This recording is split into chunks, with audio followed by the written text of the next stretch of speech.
I asked him this question. It was during the point of Operation Cast Lead, about a week before it came to a conclusion.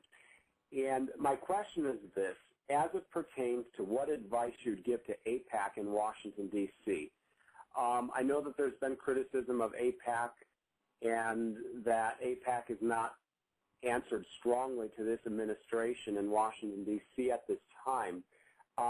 Specific to the question for you is this: at the time with the former Consul General of Israel to the Midwest, I asked him a question about the Muslim Brotherhood and its reaches and all that it is doing within the region that surrounds Israel, and the fact that the Muslim Brotherhood is very active here in the United States. I know that the Muslim Brotherhood established its U.S. base here in 1963 at my alma mater, the University of Illinois. What advice would you give to the leadership of AIPAC to send a strong message to the administration in Washington, D.C. about why we must take very seriously the Muslim Brotherhood here in the United States, given everything in the news with that proposed mosque for Ground Zero and the IAH flotilla and the other problems that we see across the country that are not only national security problems for us, but also national security problems faced by Israel? I'll tell you, the Muslim Brotherhood is a very interesting group because they go into a situation where there is a vacancy. And usually the leadership in Arab countries, which is Sunni, not Shiite, the Sunni government doesn't give all the services to the people as they should. Now, the Muslim Brotherhood believes that all the social work should surround the mosque. Now, since you are giving dues to the mosque of 1% of your income, which is not a lot in the Muslim world, but still it's money, they are giving or handing out social services like kindergarten, like education, like social services. Now, from that point onwards, they become very popular. They become very popular and very strong. Now, the Muslim Brotherhood, because they know that they're popular, they know that the government wants to take their money.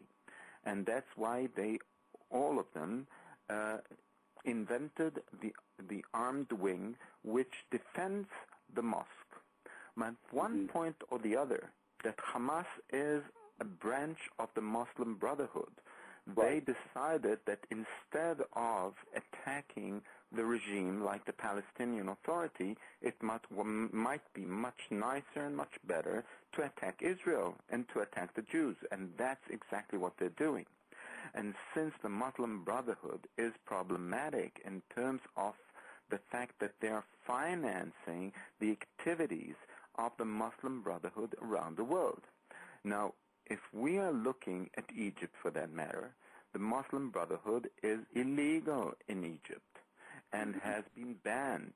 And although they're popular, they have been banned. And there was an interview, very interesting interview, a lot of years ago, I think about 8 or 9 years ago, with President Hosni Mubarak, the president of Egypt. And it was very clever, and we should go for that thing.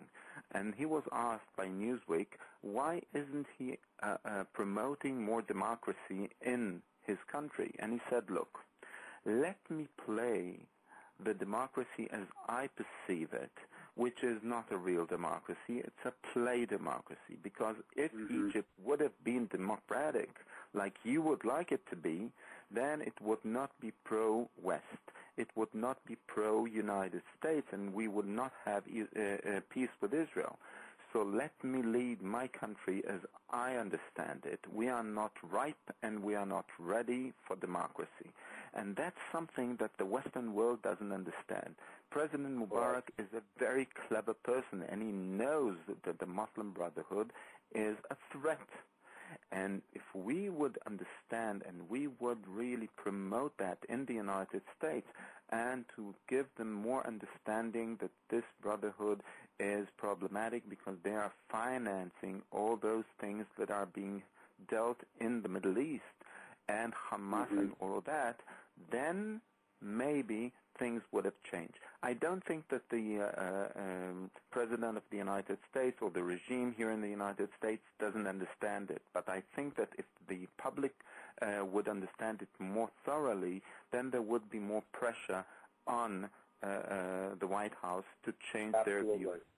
And I feel that there is a slight change. I'm more optimistic than I was 3 months ago, and I'll tell you why. But there is a very interesting situation right now that both the King of Saudi Arabia is not is ill. I don't know how bad he is, but the President of Egypt, Mubarak, is very sick. And according to the media, the Arab media, he has about a year to live. Now, since Egypt will be not stable anymore, the United States understands much more than ever that Mubarak is a great leader, true, but if he is dying, then we don't know who will replace him and what kind of Egypt will we get. Will we get a stable Egypt? Will we get a pro-West Egypt? In Israel, whatever happens, if it's Netanyahu or Tzipi Livni or Lieberman, you have a democracy.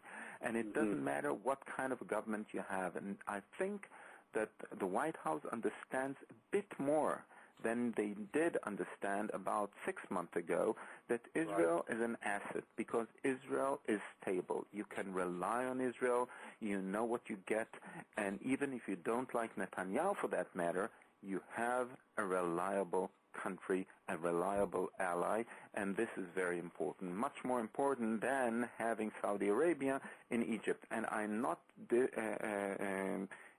taking away the importance of both countries. I'm only saying that they're not that stable, and you have to be aware of what kind of regimes will rise in those countries. Right, and you have the threat, too, with the former IAE inspector who's been flirting or courting the Muslim Brotherhood in Egypt at this time, and it's just, that seems insane that that's going undetected by the mainstream media. Obviously, we know about it, but you're right in terms of the stability of the region. Correct, and he is a major candidate to become the president of Egypt. Mohammed al-Baradei might be the next president of Egypt. We don't know it. I hope not, but you don't know. There's no election. There are no polls. You never know what's going to happen there. It's not that easy, and people don't get it. And you know, it's amazing. Even Zionists, and I mean really, I'm a co-chair of Partnership 2000 with a community, Columbus, Ohio, and Farsaba. And the man that was co-chairing with me, a real Zionist, a member of the Zionist organization and a member of the Jewish Agency and all of that. And he was in Herzliya in a hotel, and I wanted to show him Kalkilia, and he said, I don't have time. I told him, look, it won't take you more than half an hour. He didn't believe it.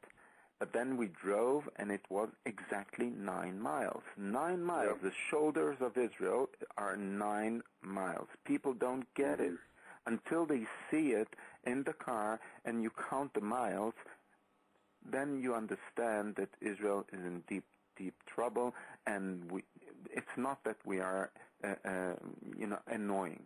It's a real thing. When we are threatened by a city that is 8 miles from the center of Herzliya or Tel Aviv, then you get exactly what's going on, and I think that it's about time that the world will know it better.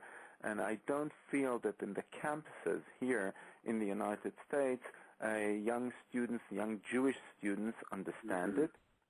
But I'm really happy that I met with the director of Stand With Us. It's a very Zionistic organization here in the United States.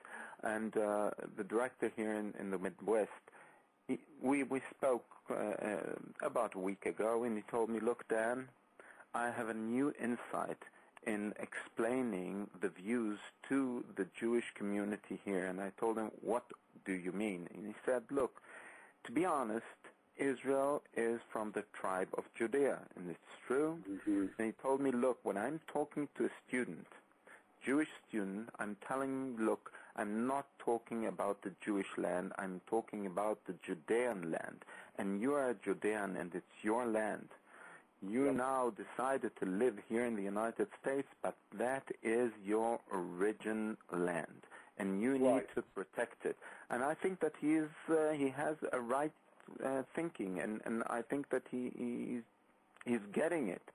And he told me that a lot of students really relate to what he's saying, because what he is trying to say, and I think he's right, that Judaism is not all about a religion, it's much more than that. Correct. And I can tell you that, there was a shaliach from the Jewish agency, a rabbi, that, he was arguing with a president of a community, Jewish community, Reform community in the Midwest, and he told him, look, I can tell you that Judaism is much more than a religion. And the leader of the community said, why do you say that? And he told him, look, do you keep kosher? And the man said no. Do you go on Shabbat services? And the man said no. Do you go on high holidays to the synagogue? And the man said yes. Are you Jewish? And he said yes. So the rabbi told him, look, I'm keeping kosher. I'm going on a daily basis to the synagogue. I'm putting on tefillin. I'm keeping Shabbat. I'm going on high holidays to the synagogue. Am I Jewish? Yes, I'm Jewish. So if I'm Jewish and you're Jewish, Judaism is much more than a religion, because we do not the same things. And I think that he's got right something in that. It's much more than that, and people need to understand that it stands for something much bigger than only a religion. And it's very important to bring it out to the young population here, the young Jewish population, because it's very important to them and very important for them to understand exactly where they stand. Yeah, absolutely. I know who you're referring to. I've sat down with Brett several times and have had long conversations with him, and he has done a phenomenal job. I know the odds that he's up against and the difficulty in that education process, and it is awesome when you sit down with the students and you share things and you see the lights come on and they grasp it, they get it. I recall one student I sat with 2 years ago over the course of a Thanksgiving dinner with her family with some friends from the shul, and just seeing her understand these things. She's like, my mom and dad have never shared this with me. And there is a great chance, a great hope amongst the young people in understanding that, what you've discussed. Yes, I think there is, because people need to understand. When you look, I know not everyone is Orthodox. I know that, but 613 mitzvot that are in our Bible, 2/3 are related to the state of Israel and living in Israel.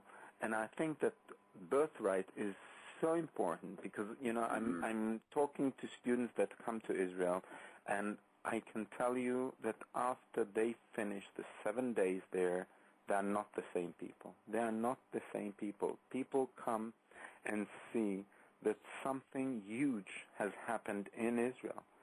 If I look at what Israel has become in 63 years, I can tell you that I have tears in my eyes. It's an amazing country, modern country, an economy that you can't even understand how great it is. Only yesterday there was economic news that are not that great here in the States, and the growth rate in the second period in Israel is 4.7%, which is unbelievable. Unbelievable. It's like Israel is fine. Israel is okay. The shekel today is more, or probably one of the strongest currencies in the world today. It's unbelievable. When I came to the United States as an Aliyah Shaliach in 1999, the shekel against the dollar was 4.21. It's today, as we speak, 3.78. Go figure. If today people are not talking in Israel in prices anymore in dollars, only in shekels. So if that happens, and the economy is so good, and the army is so strong. So, we are Jewish and we complain. That's always true, but so many Israelis have houses,